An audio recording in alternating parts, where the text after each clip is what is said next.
హల్లెలూయా. యేసుక్రీస్తు నామమున మీ అందరికీ శుభాభివందనాలు తెలియజేస్తుంటున్నాం. దేవుని ప్రేమించి మరొకసారి ఆయన మాటలు వినడానికి, ఆయన మన పట్ల చూపిస్తున్న కృపకై యేసయ్య నామానికి సంపూర్ణ మహిమ ఘనత ప్రభావములు యుగ యుగములు ఆయనకి కలుగునుగాక. హల్లెలూయా. నిజంగా దేవుని మాటలు వినటం మనకి ఎంత ఆశీర్వాదకరం. అటు శ్రేష్టమైన సమయాన్ని దేవుడు మనకు అనుగ్రహిస్తుంటుండగా జీవాధిపతికి వందనాలు స్తోత్రాలు చెల్లిద్దాం. చాలాసార్లు చాలామంది అంటుంటారు, ఇది తప్పు, ఇది చేయకూడదు అని మనం అంటే వాళ్ళు అంటారు, ఏమని అంటే, ఏం కాదులే, ఈ ఒక్కటే కదా, ఏమవుతుంది. నిజంగా ఎక్కువ చేయడం అనడం లేదు, కానీ కేవలం ఇది ఒక్కటే కదా, ఏమవుతుంది, ఇది పెద్దగా తప్పు కాదులే, దీనివల్ల పెద్దగా నీకు నష్టం కలగదులే అనే మాటలు అనేక సార్లు దేవుని మాటకు విధేయత చూపించిన దేవుని బిడ్డలు దేవుని కోసం నిలబడుతున్నప్పుడు ప్రక్కన ఉన్నవారు చెప్పే మాట ఏమని అంటే, ఇదేం కాదులే, ఈ ఒక్కటే కదా అని చెప్తూ ఉంటారు. ఇంకా కొంతమంది అయితే దేవుడు ప్రేమమయుడు కదా, ఆయన క్షమిస్తాడు, ఏం పర్వాలేదులే, చేయొచ్చు అనే ప్రోత్సాహకరమైన మాటలు మాట్లాడుతూ ఉంటారు ప్రేమైన వాళ్ళరా. అయితే ఈ దినం మనం నిజంగా దేవుని వాక్యంలోంచి చూడడం ప్రారంభిద్దాం.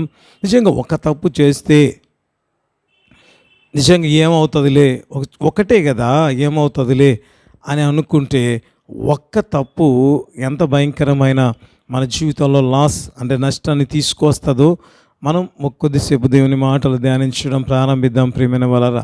నిజంగా ఆదాము అవ్వ గురించి మనందరికీ తెలుసు.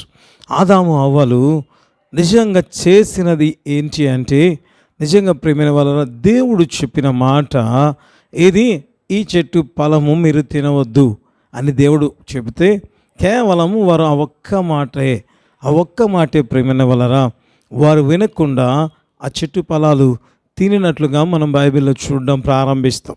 ఏదైతే దేవుడు వద్దన్నాడో కానీ వాళ్ళు ఏం చేస్తారో, వద్దన్న ఆ ఒక్క పనిని చేయడం ప్రారంభించారు. తద్వారా ఎంత నష్టం వారి జీవితంలో కలిగింది అంటే ప్రేమైన వాళ్ళరా, నిజంగా నాకు అనిపిస్తుంది, కొన్ని లక్షల చెట్లు ఏదైనా తోటలో ఒకవేళ ఉన్నాయేమో, లేకపోతే అంతకంటే ఎక్కువగా ఉన్నాయేమో ప్రేమైన వాళ్ళరా. ఉంటే వారు చేసింది ఒక్క చెట్టు ఫలం తిన్నారు. తద్వారా ఏమైంది, ఒక చిన్న తప్పు చేస్తే ఒక చెట్టు ఫలము కోసం వారు ఆశపడి దేవుడు చెప్పిన మాట మీరి ఆ ఫలము తింటే నాకు అనిపిస్తుంది కొన్ని లక్షల చెట్ల ఫలాలు ఇంకా వారు తినకుండా, బైబిల్లో రాయబడి ఉంటుంది, మరి ముఖ్యంగా ఆదికాండంలో రాయబడి ఉంటుంది కదా ప్రేమైన వాళ్ళరా, జీవ వృక్ష ఫలములను తిని వీరు నిరంతరము జీవించేవారు కాకుండాన్నట్లుగా దేవుడు ఏం చేశాడు, ఏదైనా తోటలోంచి వాళ్ళని బయటికి పంపించడం ప్రారంభించాడు.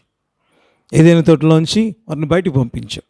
అంటే ఒక్కటి తప్పు చేస్తే ఎంత కోల్పోయావు ఆదాము అవ్వ అంటే, కొన్ని లక్షల నిజంగా జీవ వృక్ష ఫలములను సహితం వారు కోల్పోయినట్లుగా మనం బైబిల్లో చూడడం ప్రారంభిస్తాం. ఆ తర్వాత మనకు తెలుసు, నీవు చెమట కార్చుతావు, భూమి గచ్చ పొదలు మరి పండిస్తుంది, అయితే నువ్వు చెమట వచ్చి భోంచేస్తావు అని దేవుడు చెప్పినట్లుగా మనం బైబిల్లో ప్రారంభిస్తాం. అంటే ఒక్క తప్పు ఏమవుతుందిలే అని మనం అనుకుంటాం.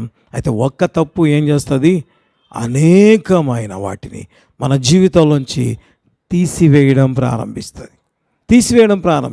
ఒక్క తప్పే ప్రేమైన వలన అనేకసార్లు ఏమవుతుందిలే ఈ తప్పు చేస్తే అని అనుకుంటాం. కానీ దానివల్ల వచ్చే నష్టం ఎంత అంటే, నాకు నిజంగా అనిపించింది వాక్యాన్ని ధ్యానిస్తున్నప్పుడు ఏమని అంటే, ఒక్క చెట్టు ఫలం ఆశించి దేవుని మాట విని అది వినక, దేవుని చెప్పిన మాట వినకుండా ఉండడం వల్ల ఒక్క చెట్టు ఫలం తీసుకుంటే కొన్ని లక్షల చెట్ల ఫలములే పోవడం ప్రారంభించాయి. అంటే ఒక చిన్న తప్పు ఎంత భయంకరమైన నష్టాన్ని తీసుకొస్తుంది అంటే నిజంగా అతి భయంకరమైన. అందుకే మనం ఏ రీతిగా ఉండాలి, ఒక్క చిన్న తప్పులే ఏమవుతుంది అని అనుకునే వారిగా కాకుండా, దేవా నీవు చెప్పిన ప్రతి మాటకు నేను విధేయత చూపిస్తాను అని చెప్పి, అనేక సార్లు మనం టెంప్టేషన్ ఎవరైనా చేసినా కూడా మనం లొంగకుండా దేవుని మాటకు విధేయత చూపించేవారిగా ఉండడం ప్రారంభిద్దాం. తలలు వంచి ప్రార్థించడం ప్రారంభిద్దాం.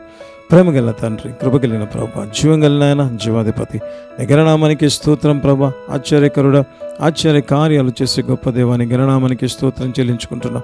అనేక సార్లు ఏమవుతుందిలే, ఈ చిన్న తప్పే కదా అని తండ్రి నాయన నిజంగా మేము త్వరపడి ఆయా చెయ్యి వేసే వారిగా ఉంటే దానివల్ల వచ్చే నష్టం అతి భయంకరమని తండ్రి ఇది నా వాక్యం ద్వారా మీరు మాట్లాడినందుకు బట్టి వందనాలు. కాబట్టి ఎట్టి పరిస్థితుల్లో దేవుని మాటకు ఆయా వ్యతిరేకంగా మా జీవితంలో ఏది మేము చేయకుండా తద్వారా తండ్రి మా ఆశీర్వాదాలు మేము పొందుకునే వారిగా ఉండులాగున మీరే కృప చూపించి సంపూర్ణ మహిమ ఘనత ప్రభావాలు మీరు పొందమని ఆయా చూస్తున్న ప్రతి ఒక్కరిలో అటువంటి ఆయా ఆశను కలిగింపచేసి మీరే కృప చూపించి సమస్త మహిమ ఘనత ప్రభావాలు మీరు పొందమని యేసు నామమున అడిగి ప్రార్థిస్తున్నాము తండ్రి. ఆమేన్.